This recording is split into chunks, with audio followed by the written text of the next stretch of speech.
got some questions for you all about the Humane Society and your new exciting program. So I was wondering if you all could start with just introducing yourself, your names, pronouns, your roles, and then also what pets you have. Shannon, go first. Mine will take longer. Welcome. My name is Shannon Wells. I'm the new executive director of the Lawrence Humane Society. I've been here now for about 9 months, and it's been a whirlwind 9 months during COVID especially. My pronouns are she and her. And I want to tell you guys a little bit about my role at the Lawrence Humane Society. I'm basically kind of oversight of everything. I oversee all the staff and ensure that we're raising funds to keep operations going and connecting with the community. So I get to be a jack of all trades and work with an incredible staff of 34 people with a heart of gold. So I'm a pretty lucky lady. And I'm also, my other very important role in my life is to be the proud mom of 3 dogs. I have the matriarch of my family is Mama, and she's an 11-year-old toothless pit bull. And she often comes to the shelter. So if you're ever down there, you will meet her and love her. I also have an 11-year-old English bulldog mix named Tug and a sprightly and very ornery 1-year-old Shar-Pei mix named Finn. And he was a dog I treated for parvo back at the old shelter I used to work with, and fell in love with his face and had to keep him. So here he is. All right. And so I'm Alina Alterman. My pronouns are she, her, hers. And I'm the senior manager of administration at the shelter, which is a mix of different duties, a lot of data work, a lot of paperwork. And right now I'm temporarily kind of managing this program, the Crisis Pet Retention Program, trying to get it worked out, get all the kinks worked out, and get it off the ground before ultimately it transitions to the Pet Resource Center. So I have, at this moment, 13 animals in my house. Only 12 of them are mine. I have, oh, it's echoing again. I have 5 dogs, all seniors. I'm not trying to anything to go through what their breeds are or names or anything, but there's 5 of them, and they range in age from 8 to 15. So it's basically just a dog, old folks home at my house. And then I have 5 adult cats and 2 kittens that were both foster fails from the shelter. And right now I have a foster kitten named Ruth who survived being hit by a car. And soon we'll be looking for a home. So if someone needs a really cute kitten. That's a perfect plug to get a kitten adopted with this too. All right. So I'm tossing treats to my dog. So if you see like my shoulder like popping up in the corner, I'm keeping him quiet while we're recording. This is perfect. I will try not to have my dog mom face on if mine start barking. So tell us about this, the CPR program then. Alina, do you want to start off? Here, you go for it, and then I'll jump in. Okay, that sounds good. So in the past, we had a very meager program that we were able to use to try to help keep pets in the home if someone was at the point of surrendering. And it was funded by the ASPCA, and that funding has run out. And we used this as an opportunity to really reinvent the program and put less limitations on how we could use it. I think, we're so blessed that we have this beautiful shelter, we have this animal loving community. And so we are now at this point where we really wanted to talk about what was the next step for the Lawrence Humane Society, and increasing the way that we serve the public is really where we're at. We're really trying to prioritize that. And so, we were already thinking about this rebranding of our retention program, and with everything going on with COVID, it just seems like it was critical that we get this up and running because the time and the need was so critical. So we've relaunched the program just officially a week ago, and what it is it's designed to provide solutions to help pet owners be able to keep their pet instead of having to surrender, and to help them to, maintain, standard of care for those animals, especially during times of crisis. So job loss, economic hardship, home loss, all of those things. And with us reinventing this program, we are reaching out to as many people in the community as we can to make sure that our message is reaching beyond just the normal people that we might have reached in the past, so that everyone who truly needs help knows that they can reach out to us. We do have some standard ways that we're trying to help people, but we're also being pretty creative and open-minded. So if somebody has a problem that is a barrier to them being able to keep and care for their pet, we're open to seeing whether or not we can help them. Yeah. I mean, I think, one thing that I've heard Shannon say, and that really resonates for me, is that the future of animal sheltering is outside the shelter. And I think this program really tries to get at that we're always here to provide a backstop for the community. We're always here to serve the community, but it is always best for the pets and their parents, if at all possible, they're able to stay together. And this program helps provide that. And, for me, one thing that is really meaningful about this is that, you know, I know people have heard this, because I know I've heard it from all kinds of folks, including social service providers and others in the nonprofit community, that if someone can't afford a pet, then they shouldn't have one.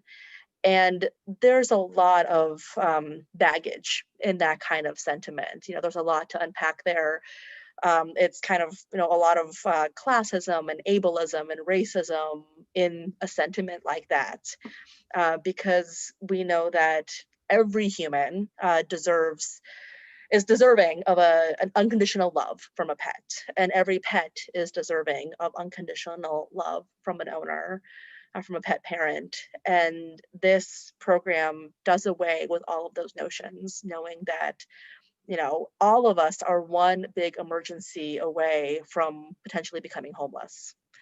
There is no judgment, and we are all equal in this, especially right now with COVID. So we are kind of reinventing how this works. And I think, for shelter staff, we feel this, shelter industry has never been a high paying industry, unfortunately. And so, we can relate to how easily it would be to have a crisis and how deeply we love our own pets. So I think it makes us really sympathetic and open-minded to people expressing need, and we can put our judgments aside, because we could very easily be there, and some of us maybe are, and struggling right now as well. I absolutely agree. I love focusing on that equity issue, and on not shaming people for what choices they have to make or what they're kind of forced into. I really love that, and I think it's especially important to have your pet when you're going through those crises. Is that's your comfort. That's your stability. So I'm really excited about this. It's wonderful. Could you tell me who all is eligible, and how you would kind of prove eligibility or go through that process? So we've tried really hard to create a process that helps maintain dignity for people that need help. And so as much as possible, we've really tried to simplify our process. And so we have a very simple questionnaire that we ask people to complete, or we can help them fill it out if we need to. That just gives us background information about what their needs are, and just a little bit of demographic information to help us, because we want to be able to keep this fund going for the long haul. And so having good data about our community will help us to be able to get additional funding in the future. But it's really, less than 5 minutes to sign up. And, we are to a large degree relying on people just being honest about what their needs are. We're not asking people to jump through hoops to get help. Yeah, agreed. So everyone's eligible. We're not doing any kind of means testing. We're not asking for documentation of any kind. Really trying to make sure that this is accessible to anyone, regardless of documentation status, language, accessibility, etc. Right now, the application and all the materials are in English. Later today, we'll have the application in Spanish. Hopefully soon, we will have all of the outreach materials in Spanish. We just got the translation in, so I need to now make that pretty. And we're, like Shannon said, we're trying to make sure that everyone is able. We do need folks to live in Kansas. That's the big thing. Yeah. Okay. Oh, great. That's wonderful. So, and you mentioned, Shannon, that there's kind of a list of things that are covered, but you're wanting to go outside the box. Could you mention some of those things that are covered? Yeah, so someone, especially if someone's had an issue with having to find a new home recently, they may be facing something like pet rent or pet deposit, and we can assist with that. Even if they aren't necessarily moving and they're having a hard time making that end meet, we can certainly jump in and try to help with that. Medical care, I think, is big for a lot of pet owners. So, vaccines are something that can easily lapse and someone doesn't have the money to do that. It's also really hard to get into the vet right now. They're just booked up. And so, just getting access even from a time frame is challenging at times. We're also helping with and seeing a lot of need for just basic pet essentials, putting a meal on the table, so to speak, for their pet is difficult right now for some families. And so flea and tick prevention, we're getting a lot of people that are needing that to keep their pets comfortable, keep themselves comfortable. We're also seeing folks that sometimes need emergency medical care. Maybe they're doing okay with the day-to-day, but to have an animal with suddenly have a broken leg or need some kind of expensive diagnostic, those things can be hard to afford in excess of their normal bills. And so, we're equipped to help with some of that as well. But we've also done some creative thinking, like someone who has a containment issue. Is there some way that we can help get their fence fixed? Really we are open to out of the box thinking if it helps keep a pet in the home and that person's situation settled down.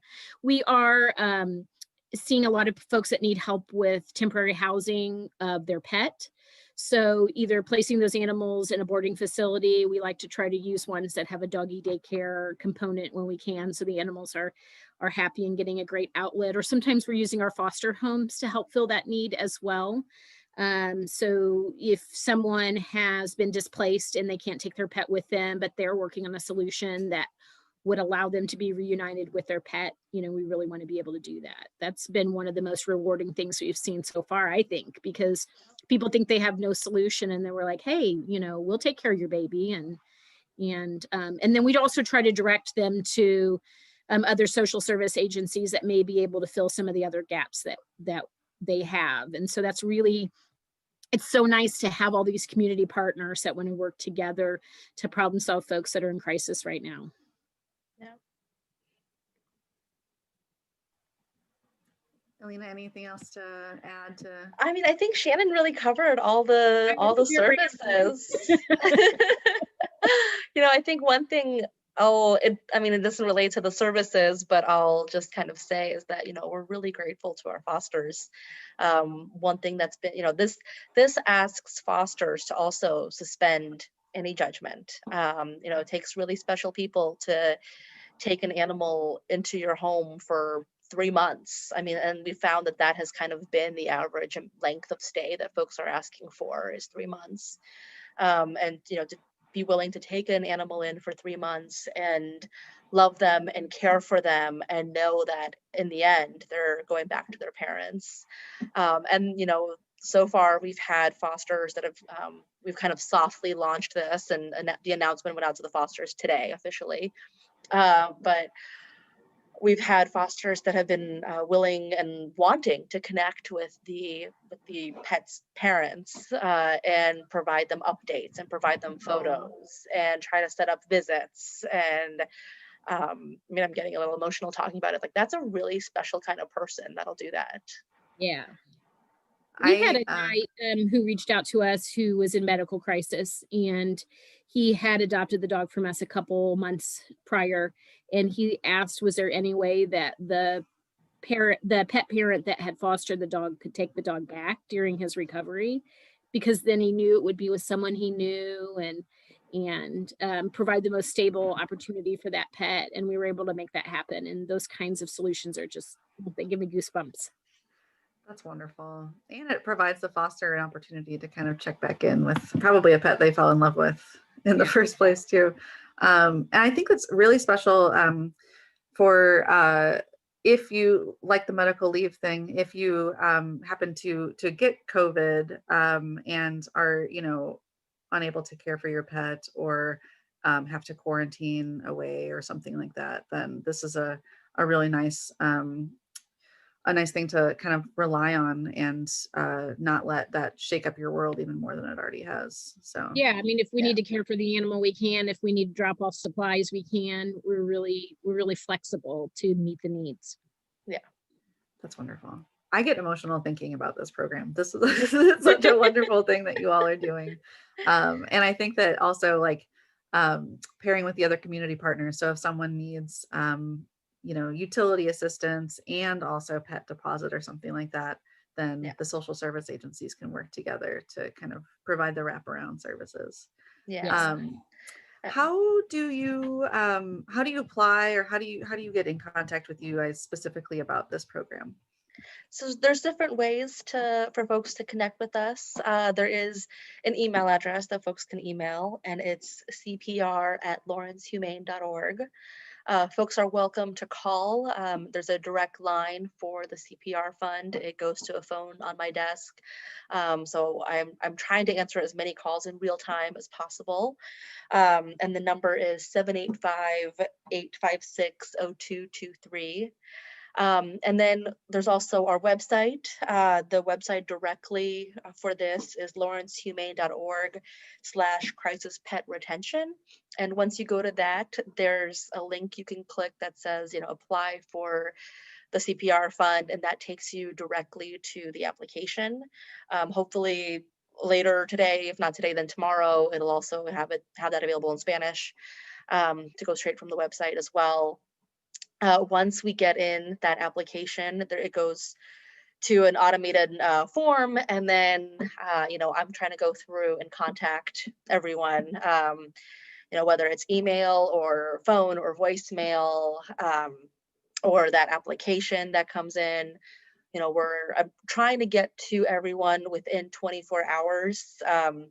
Given the high demand that we've experienced, it's becoming more like 48 hours, but really trying. And also folks are able to come to the shelter. You know, we've had people come directly to us, and they come to the Pet Resource Center, the PRC door, asking for assistance with food or what have you. We have paper copies of the application that we have folks fill out in person, and we try to help them as much as possible in real time in that moment as well. We've also had folks reaching out, you know, just to the general Lawrence Humane Society phone, and that gets transferred. Our staff know to transfer that to this line. And we've also asked the community partners to send folks our way. So, you know, we've had great referrals from Bert Nash and from Just Food and Tenants to Homeowners and Trinity Lutheran Pet Pantry. I mean, just, it's been really great. Kind of animal welfare has kind of been isolated from a lot of the social service world. And it's never really been seen as like a health equity or social determinants of health component, and that's not true. So I think this is really changing that. We're trying to get to know everyone, trying to be a better partner, and asking them for referrals. You're absolutely right. Is there an end time? I think that might be another common question is, do you have to apply by a certain date, or is it time restricted at all? So that's a really great question. And it is our goal for this to be a long sustained program for us. That being said, we have been generously funded by the Douglas County CARES Act. And so we are on a timeline with some of that specific funding to use it by the end of the year. So it is important that folks who are passionate about the work that we do consider making a donation to the fund, because we don't want it to stop on December 30th. We want to be able to do it all through next year and for many years to come. I do genuinely believe that this is the future of animal welfare. I am confident that there are always going to be some animals that need to enter into the shelter, and that we will keep our shelter plenty full for adoptable pets. But I want the animals that are in the shelter to be the ones that need to be there. If there's someone who loves and wants to advocate for this pet and is just having a hard time, it makes the most sense for all parties involved to stand behind that person and help them. I think that when we talk about helping pets, we have to help people. They go hand in hand. Mm-hmm. Yep, agreed. So I will also just add to that plug that if you have the ability to give, any amount helps, all amounts help. And if you go to that same website, lawrencehumane.org/crisis pet retention, there's also a link that you can click to give specifically to this fund. And we really appreciate it. Yep. That is wonderful. Thank you. Was there anything else that you wanted to share about the program? I think we've covered a lot of information, and it's been really wonderful. I'm really excited to share this with you. I just really want to say thank you that, you are helping us spread the word and reaching more people that need to know about our program, and also people who might want to support our cause. So I appreciate you getting the word out and educating people about this program. Yeah, my pleasure. I second that thanks, and just would reiterate for anyone that's watching, what a huge need this is. Shannon and I went to Trinity Lutheran Pet Pantry on Saturday, and we signed up 35 folks in 2 hours. And between those 35 folks, there were about 58 animals that are needing, some version of something. We're averaging between 5 and 10 applications a day, at least. There's, for anyone that has any doubts or questions, there is such a huge need.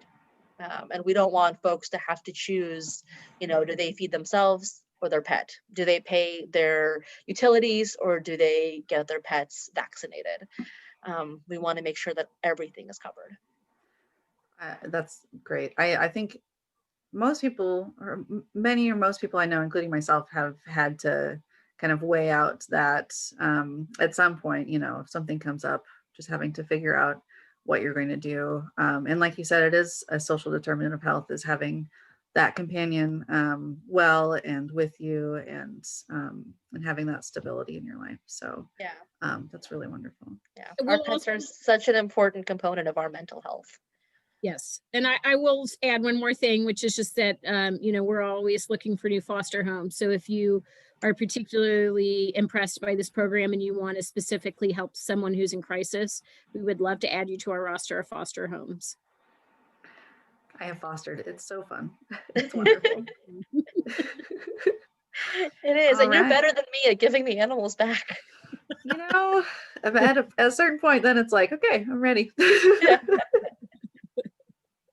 Well, thank you both so very much. And yeah, we'll post this video, and we'll have the link to the website. We'll put the phone number, the email address, and all the other contact information. And I am just so grateful for you both, and hope that you continue to find funding and continue to save lives. So thank you. Thank you. And I'll get, as soon as we have everything in Spanish, I'll get that to you too. Thank you. Thank you. Thanks.